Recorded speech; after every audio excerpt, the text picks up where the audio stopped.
बच्चों good morning. बेटा trigonometry की एक्सरसाइज 3.9 पिछले लेक्चर में कंप्लीट कर दी थी। आज के लेक्चर में एक्सरसाइज 3.10 करवाऊंगा। एक्सरसाइज 3.10 करवाने से पहले उसके कुछ फॉर्मूले हैं जो उसमें यूज होंगे वो बता देता हूँ। एक बार ध्यान देना बहुत अच्छी तरह से, ठीक है बच्चों। सबसे पहला फॉर्मूला क्या है?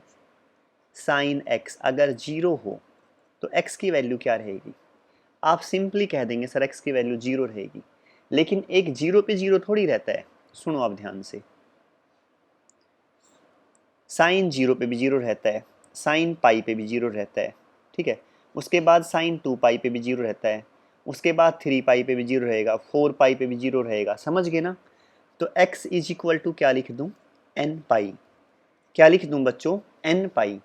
और n यहाँ क्या है? होल नंबर है, मतलब जीरो लेके चलूंगा तो जीरो पे भी जीरो। समझ गए ना? 1 पे भी, 2 पे भी, 3 पे भी, 4 पे भी, एज इट इज। n क्या है यहाँ? Whole number. n की वैल्यू लिख देता हूँ, चलो 0 1 2 3 डैश डैश डैश। देखो अगर जीरो लेके चला यहाँ तो क्या आया? n की वैल्यू जीरो, तो क्या आई? x की वैल्यू जीरो इंटू पाई, तो जीरो। तो x अगर जीरो रखूँ ना तो साइन जीरो पे भी जीरो रहता है। 1 लेके चला उसके बाद में 1, तो क्या आ जाएगा? पाई। x की जगह पाई तो साइन पाई, साइन पाई भी क्या रहता है बेटा? जीरो यहाँ। उसके बाद 2 लेके चला तो यहाँ क्या हो जाएगा? x की जगह 2 पाई, तो साइन 2 पाई, साइन 2 पाई भी क्या रहता है बेटा? जीरो। 3 पाई भी सेम एज इट इज चलता रहेगा। तो अगर sine x is equal to zero आ जाए तो आप समझ जाएं x की वैल्यू क्या आएगी? n पाई। x की वैल्यू क्या आएगी? n पाई। और यहाँ n क्या है बच्चों? n है 0 1 2 3 4 एज इट इज चलता रहेगा। शायद ये बात अच्छी तरह समझ में आ गई होगी, ठीक है बेटा। अब लेके चलता हूं, अगर कोस x जीरो हो, क्या हो? Cos x is equal to zero, तो x क्या रहेगा बच्चों? 2n plus one pi by two. कैसे आया 2n plus one pi by two? पूरा ध्यान देना अच्छी तरह। कोस जीरो कहाँ होता है? कोस जीरो होता है 90 पे। एक तो 90 पे भी जीरो होता है कोस, और किस पे जीरो रहता है? 270 पे भी जीरो रहता है। समझ गए ना अच्छी तरह? तो देखो बेटा, अगर x की वैल्यू, यहाँ n की वैल्यू कहाँ से शुरू करूँ मैं? जीरो से। 0 1 2 0 1 2 3 4 एज इट इज। अगर शुरू में मैंने सबसे पहले n जीरो लिया तो x की वैल्यू यहाँ क्या आ जाएगी बेटा? ये n zero, zero plus one तो वन, पाई बाई टू से करूँगा तो पाई बाई टू। अब आपको पता है पाई बाई टू पे कोस क्या रहेगा? जीरो रहेगा। बिल्कुल सही है ना? अब आपने वन लिया तो यहाँ वन रखा, टू प्लस वन थ्री, तो three pi by two. X की value three pi by two. बेटा three pi by two 270 degree होता है। इस पे फिर कोस क्या रहता है? जीरो। बिल्कुल ठीक समझ गए ना? इसके बाद टू लिया, दो दूनी चार एक पाँच, फाइव पाई बाई टू। कितना आया? Five pi by to. Five pi by two बेटा, पाई बाई टू 90 ही होता है। कैसे? क्योंकि फाइव पाई बाई टू को मैं ये लिख सकता हूँ 2 pi plus pi by to. आपको पता है 2 पाई पे चेंज नहीं होगा, 2 पाई प्लस, समझ गए ना? First quadrant all positive, pi by two ही रहेगा, ठीक है ना? सेम एज इट इज चलता रहेगा। तो जब भी आपसे ये पूछूं कोस एक्स जीरो, तो आप क्या कहेंगे? x is equal to 2n plus one into pi by two. अच्छी तरह समझ गए ना? और n की वैल्यू क्या रहेगी बेटा? 0 1 2 3 4 5 6 एज इट इज चलता रहेगा। अच्छी तरह समझ गए ना? पहले वाले में ये बताया साइन एक्स जीरो, तो आपको ये पता होना चाहिए कि साइन जीरो कहाँ होता है। उसके बाद मैंने बताया बेटा cos x zero, cos x zero हो तो एक्स की वैल्यू क्या रहेंगी, ठीक है। अब मैं लेके चल रहा हूँ, अगर टेन एक्स जीरो हो, क्या हो बच्चों? टेन एक्स जीरो, तो एक्स की वैल्यू सेम वही एन पाई रहेगी। क्यों बेटा? क्योंकि टेन एक्स किसके इक्वल रहता है बेटा? टेन एक्स रहता है sine x by cos x. जहाँ साइन एक्स जीरो होगा ना वहाँ टेन भी क्या होगा? जीरो। तो सेम वही रहेगा, x is equal to n pi. इस बारे में पीछे बता दिया। सिर्फ साइन कोस टेन इनका ही ध्यान रखना है, बाकी का नहीं रखना। क्यों? अगर कोट आया तो कोट को टेन में चेंज कर देंगे, सीकेन आया तो सीकेन को किस में चेंज कर देंगे? कोस में चेंज कर देंगे, वन बाई कोस। कोसिकन हुआ तो किस में कर देंगे? One by sine. तो साइन कोस टेन इन तीनों का अच्छी तरह ध्यान रखना है। ये तीनों फॉर्मूले फिर नोटबुक में नोट भी कर लेना, अच्छी तरह समझ भी लेना, ठीक है बच्चों। आगे चलें। अब नेक्स्ट फॉर्मूले लेके चल रहा हूँ बेटा। ये तो हमने निकाले थे साइन एक्स जीरो के इक्वल हो, कोस एक्स जीरो के इक्वल हो, टेन एक्स जीरो के इक्वल हो। अब जो फॉर्मूले हैं ना, वो पहला फॉर्मूला तो ये है बेटा, अगर sine x is equal to sine y हो, sine x is equal to sine y, तो एक्स इस किसके इक्वल रहेगा, n pi plus minus one की पावर एन वाई। एक्स किसके इक्वल रहेगा, n pi plus minus one की power n y. ठीक है बेटा। अगर cos x is equal to cos y हो, तो बेटा एक्स किसके इक्वल रहेगा, two n pi plus minus Y. किसके इक्वल रहेगा, two n pi plus minus y. Use करेंगे बेटा इनका भी। एक tan x is equal to tan y के इक्वल हो, तो एक्स इज इक्वल टू क्या रहेगा बच्चों, n pi plus y, n pi plus y. शायद बेटा समझ गए होंगे। Sine x is equal to sine y, तो x is equal to n pi plus minus one की power n y. Cos x अगर कोस वाई के equal हो तो x is equal to two n pi plus minus y, और अगर tan x tan y के equal हो तो x is equal to n pi plus y, not plus minus, only plus Y.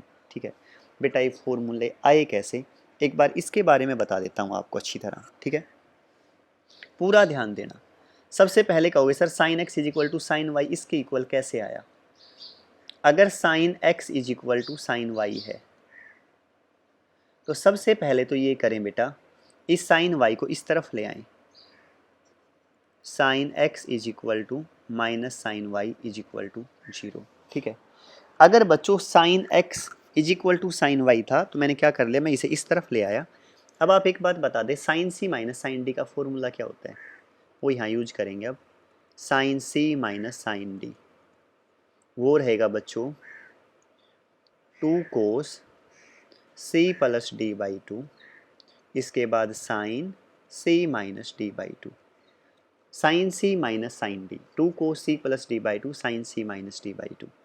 तो लिखें बच्चों two cos C plus D by two, x plus y by two, sine C minus D by two, x minus y by two is equal to zero.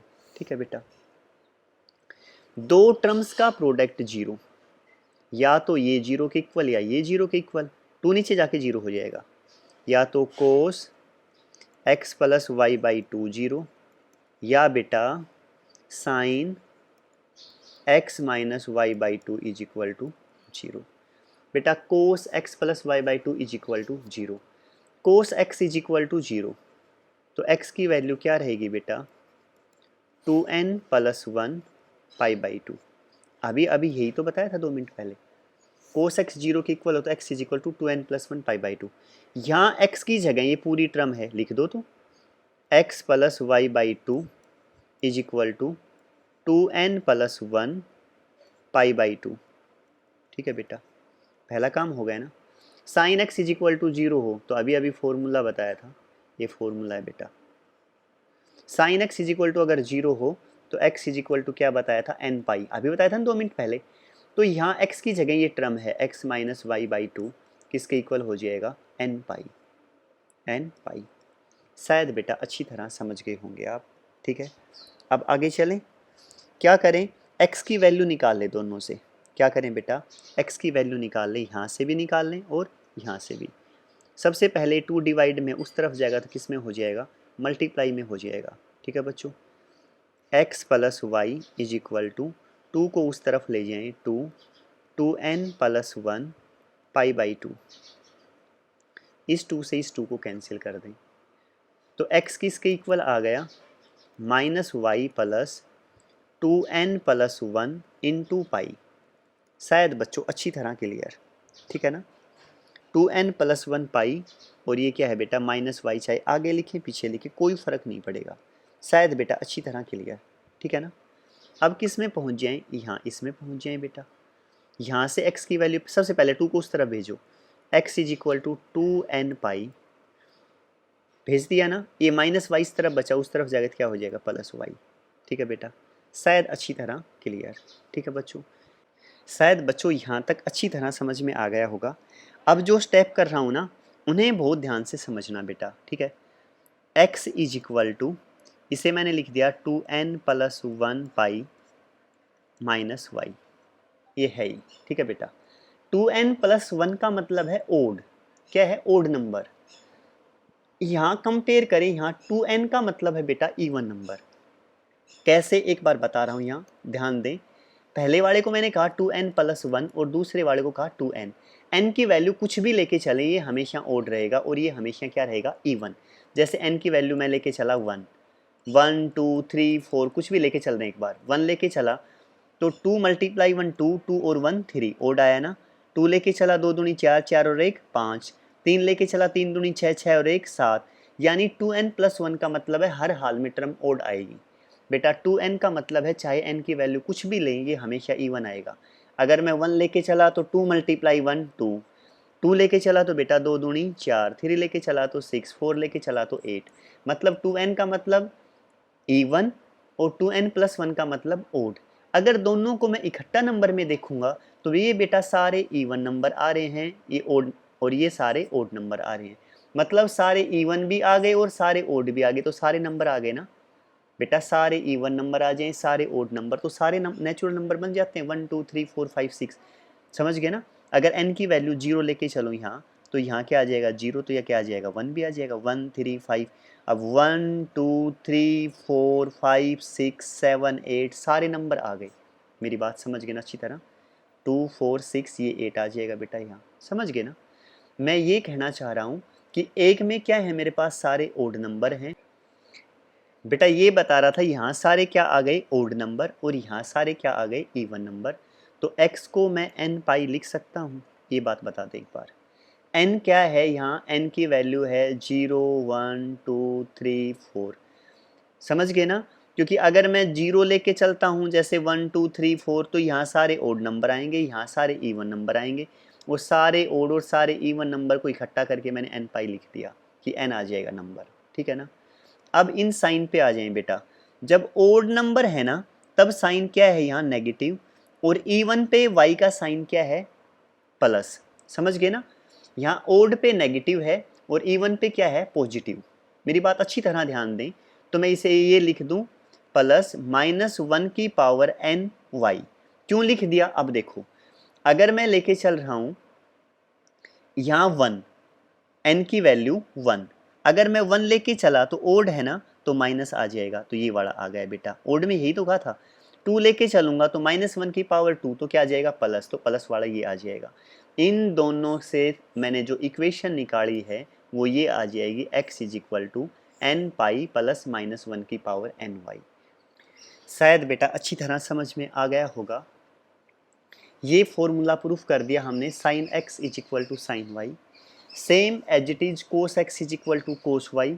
इसे लेके चलें तो ऐसे कर लेना, थोड़ा सा बता दूं बेटा, cos x = cos y, इसे इस तरफ लेके आऊँगा cos x - cos y = 0। वही same cos c - cos d का formula, cos c - cos d का formula 2 sin c + d/2 sin d - c/2, उसे यूज कर देना, समझ गए ना। बाकी तीसरा फॉर्मूला है tan x = tan y, उसे भी सेम ऐसे कैसे प्रूफ कर देना, समझ गए बेटा। शायद अच्छी तरह समझ में आ गया होगा। ये फॉर्मूले हैं, इन्हें अच्छी तरह याद कर लेना। जो कल का काम रहेगा, एक्सरसाइज शुरू करूँगा, वो सारी इन फॉर्मूलों पे डिपेंड है। अगर ये फॉर्मूले बहुत अच्छी तरह याद हो गए तो एक्सरसाइज बहुत अच्छी समझ में आएगी, ठीक है बच्चों। यहाँ तक का काम करना है, बहुत अच्छी मेहनत करनी है, ठीक है बेटा, बाय।